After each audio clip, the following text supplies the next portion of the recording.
শহীদ ভাইয়ের আপনজন পানি নিয়ে গেছে, দেখি আমার ভাইটা মারা গেছে কিনা, যদি মারা না যেত একটু পানি পান করাবো তারে। পানি নিয়ে গেছে, পানি নিয়ে যাওয়ার পরে তালাশ করে করে ভাইরে পেয়েছে, পেয়ে বলছে ভাই পানিটুকু পান করেন। পানি পানি করছে, তো পানিটুকু তারা দিয়েছে। পানির গ্লাসটা নিয়ে যখন মুখের কাছে গেছে, পার্শ্ববর্তী আর একটা মুসলমান পড়ে আছে, হাত পা কাটা পড়ে আছে, বলছে পানি, আলমা ও পানি দাও, পানি দাও, আমি পিপাসিত, আমারে পানি দাও। যে অসুস্থ, হাত পা কাটা পড়ে আছে, মৃত্যুর পথের যাত্রী হয়ে গেছে, সে পানিটুকু নিজে পান না করে বলছে ওই আমার চেয়ে ওই ভাইয়ের পানি বেশি প্রয়োজন। সুবহানাল্লাহ বলবেন। আমার চেয়ে ওই ভাই, ইনি কিন্তু মৃত্যু পথের যাত্রী, রূহ গলার কাছে এসে গেছে, ওষ্ঠাগত হয়ে গেছে।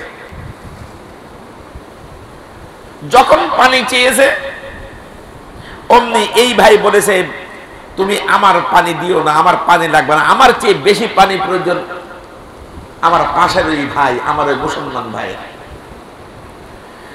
পানির গ্লাসটা যখন ওনার কাছে নিয়ে গেছে, উনি পানির গ্লাসটা নিয়ে যখন মুখে ধরবে, পার্শ্ববর্তী আরেক ভাই বলছে পানি, আলমা পানি দাও, পানি দাও, আমি খুব পিপাসিত।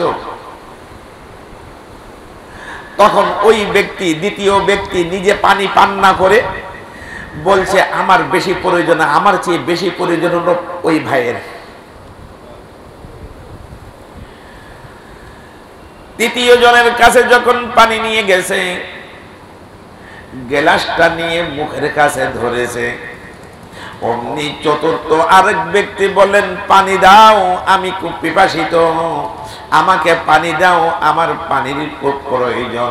তৃতীয় এই ব্যক্তি পানির গ্লাসটা তার হাতে দিয়ে বললেন আমার পানির বেশি প্রয়োজন নাই, আমার চেয়ে বাসি পানির বেশি প্রয়োজন আমার ওই ভাইয়ের। আল মুসলিমু আখুল মুসলিম।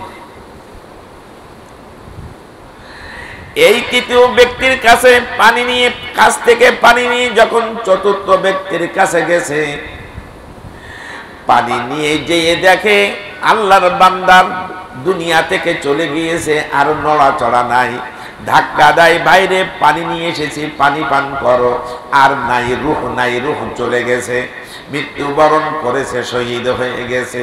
তখন ও দৌড়ে আসলো তার ভাইয়ের কাছে, এসে ভাইয়ের কাছে বলে ভাই কেউ পানি পান করলো না, তুমি পানি পান করো।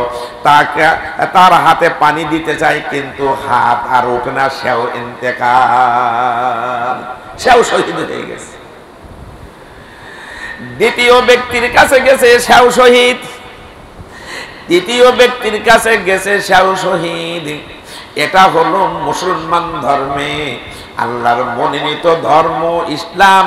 ইসলাম ধর্মে এটাই দেখাতে পেরেছে যে এক মুসলমান আরেক মুসলমানের ভাই, এক মুসলমান আরেক মুসলমানের সাথে পরম বন্ধুত্ব। সুবহানাল্লাহ, এটা দেখাতে পেরেছে।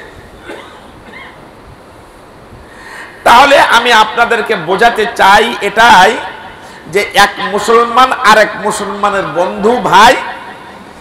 একজন অসুস্থ হলে পরে তার ব্যথায় আরেকজন কি হতে হবে? ব্যথিত হতে হবে। তাহলে বোঝা যাবে তুমি আসলেই মুসলমান ভাই। কথা বলেন না কেন? আল্লাহ রাসূল বলেন তুমি কেমন ব্যথিত হইবা, কেমন ভাই হইবা, তুমি কোন মার্কা ভাই হইবা?